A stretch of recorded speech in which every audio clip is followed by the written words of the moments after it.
Сьогодні Укрпошта презентувала нові марки, нові стандарти. Так, ось так от виглядає цей стандарт, гуцульська писанка.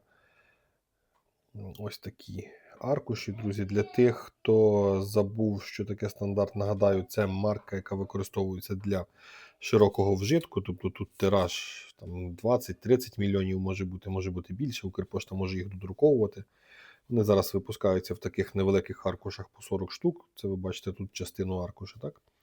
Ну і погашення. Звісно, погашення – це конверт 2022 року, який Укрпошта випускає з того моменту, коли перейшли на стандарти писанки. Так, тобто, бачите, конверт 2022 року, його тираж 50 тисяч примірників. Ну і поки він не закінчиться, доти Укрпошта буде його використовувати. І ось таке погашення в мене вийшло. Нічого надмірно унікального я для себе не робив, лише той офіційний матеріал, який пропонувала Укрпошта. Українські писанки, стандарти.